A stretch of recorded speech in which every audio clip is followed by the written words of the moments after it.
जी का याद करके इस भूमि स्पर्श धरती धरती भी प्रसन्न हो जाएंगे कि हमारे छाती पर पैर रखने वाला कौन है?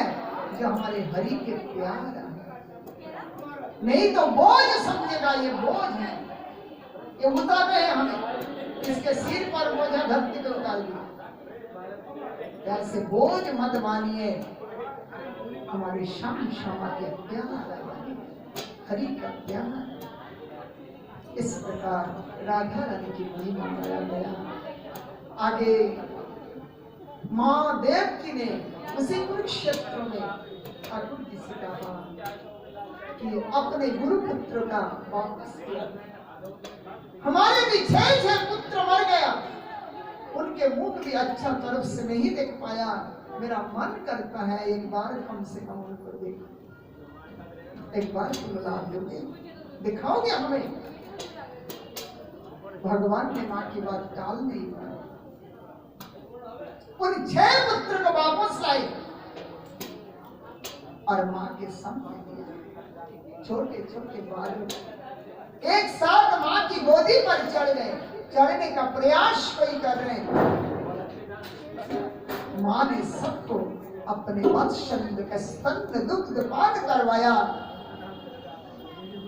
और पान करते ही उनका ये शापमय शरीर समाप्त हो गया और सब अपने लोक की ओर जाने लगे। तो पीछे पीछे माँ उनको पकड़ने के लिए आगे जैसे बढ़ी, परंतु प्रभु ने कहा आपने इन सभी को देखने के लिए कहा, अब तो देख लिया, अब उनको रोकने का प्रयास मत करो। उनकी मुक्ति हो गई, वो सब अपने अपने लोक में जा रहे हैं, उनको मौत दो। इस प्रकार माँ की इच्छा आगे चलकर प्रभु का 125 साल पूर्ण होने वाला, 125 साल धरती पर श्री हरि लीला किए। अब द्वारिकापुरी में संत का आगमन हुआ और संत का अपमान के कारण उसी कुल में शाप लग गया, वो कुल समाप्त हो गया। उग्रसेन के अनुमति से निकला हुआ मूषल को घिस घिस के समुद्र में बहा दिया। उसी का जो छोटा सा टुकड़ा बचा था वो भी फेंक दिया, मछली खा लिया और वही मछली पकड़ा गया। मछली के पेट से निकला हुआ वो लोहे का टुकड़ा वो वैद ने अपना तीर में धनुष में रखा। आगे चलकर इसी द्वारकापुरी में अनेक उत्पात आदि अपशकुन दिखाई दिया, तो भगवान ने सभी को लेके द्वारकापुरी से प्रभास क्षेत्र में पहुंचे। वहां यज्ञ आदि कर्म किया और उस समय नारद जी को प्रभु बुला के उनके माता पिता वसुदेव और देवकी को भागवत धर्म का ज्ञान किया, भक्ति धर्म का। देखिए माता पिता भगवान के फिर भी भक्ति के बिना कल्याण नहीं करता, इसलिए वहां नारद आके उनको नव योगेंद्र का वर्णन दिया। 9 योगी थे जो ऋषभ भगवान के पुत्र, कवि हवि अंतरिक्ष उत्पलायन चामस द्रुमल इत्यादि। इन सभी का वर्णन महात्मा जनक के पास वो जब पहुंचे तो उन्होंने उनसे जो प्रश्न किया वही प्रश्न का समाधान देवकी और वसुदेव को नारद जी सुनाया। उसमें सुंदर वर्णन है भागवत धर्म का। भागवत धर्म का वर्णन में कठिन शब्द प्रयोग नहीं किया, इतना ही कहा कि आप सुबह से दिन भर में नहाते हैं, आप दिन भर में 2-4 बार खाते हैं, आप दिनचर्या के हिसाब में रोटियां भी बनाते हैं, भोजन बनाते हैं, खाते हैं, विविध प्रकार के काम करते हैं, नौकरी से लेके, व्यापार से लेके, खेती से लेके, कोई भी दिन का चर्या जितना ये है, इन सभी को हरि से जोड़ दो तो भक्ति हो। जो करते, नहाते हैं तो मेरे प्रभु की सेवा करेंगे इसलिए नहा, भोजन बना रहे हैं प्रभु का भोग लगाना है इसलिए, तो भोग नहीं लगाते तो भी तो रसोई करना। धन कमाता है तो धन लाके हरि के चरण में छुआ के फिर उसी को खर्च करना, तो हरि मालिक बन गए, हम सेवक। हर प्रकार के कार्य के साथ हरि जोड़ दिया। कायेन वाचा मनसं धीरैव, काय मन वाक्य आदि के द्वारा जो जो कर रही है इसके साथ हरि जुड़ा तो वो हो गया भक्ति। हाँ? आपने एक लिखा और 0 लगा, कितना हुआ? आवाज दो। 10 हो गया। 1 0 और लगाया, 10 गुना हो गया 100। 1 0 और 10 गुना, जितने लगाते जाओगे वो 10-10 गुना मान बढ़ता जाएगा। लेकिन पीछे से 1 को मिटा दो और आगे 0 0 0 इतने लगाते जाओ कि करलबाग पर तक चले जाए मलकागंज से। कितने हुआ? 0।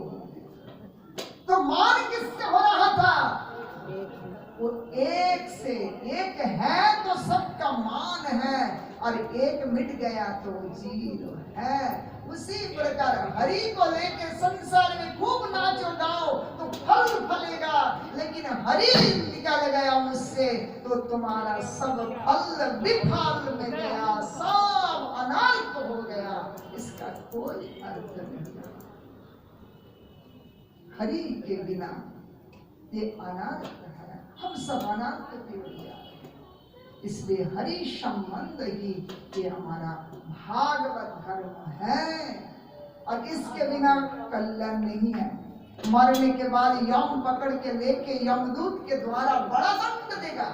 अगर हरि भक्ति करोगे तो कदापि उनका साहस नहीं होगा तुम्हारे पास आने की। आदमी तो वही है, लेकिन जब सरकारी कोई स्टम्प लेके आता है ना आपके पास तो डर जाते हैं। इनकम टैक्स का ऑफिसर आ गया तो हम डर जाते हैं, वो कोई और नहीं आदमी थे। जब पुलिस ऑफिसर आते हैं उनका पोशाक पहन के तो हम डर जाते हैं, उतार देते हैं तो हमें नहीं पहचाना।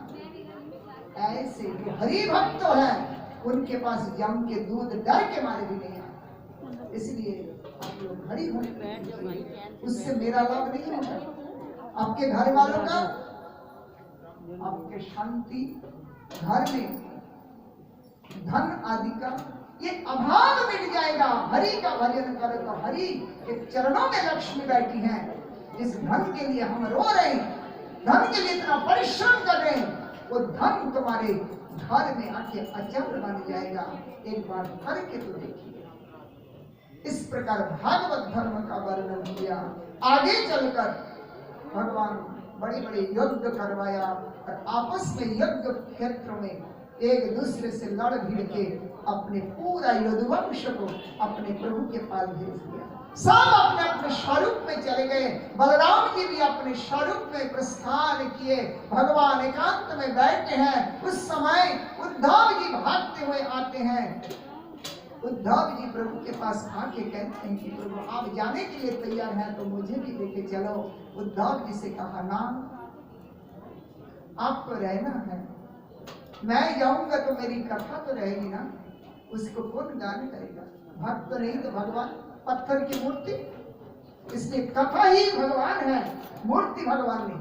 अब जब तक कथा में रुचि नहीं तब तक वो मूर्ति में आपका आदर नहीं हो सकता। इसलिए कथा सुनाओ सबको। पादुका प्रदान किया। उस पादुका लेके बद्रीनाथ पहुंचे। वहां जाके प्रभु के रूप है नर नारायण, उनके साथ खूब सत्संग करने। उस समय प्रभु ने वो दत्तात्रेय ऋषि का 24 गुरु का वर्णन किया था। सन्यास धर्म का वर्णन किया था और गुरु की महिमा। संसार में गुरु क्यों आते हैं? गुरु गोविंद से मिलाने के लिए आते हैं। जैसे कोई पुल नदी के दोनों पार को मिलाता है, जैसे कोई सड़क एक शहर से दूसरे शहर को मिलाता है, जैसे जीना एक मंजिल से कोई मंजिल को मिलाता है, ऐसे गुरु गोविंद से मिलाता है। ऐसे गुरु के बिना गोविंद को बिना हम ऊपर नहीं चल सकते, पुल बिना पार नहीं कर सकते। इसलिए निर्देहमाद्यम सुलभम सुदुर्लभम पुलावम शुकल्पम गुरु कर्णधारम मयानुकूलेन नवश्य तरितम पुमान भवावधिग्न तरित आत्मा। प्रभु ने कहा ये शरीर नौका है, इसी शरीर के भीतर आत्मा है, वो नौका की सवारी यात्री है।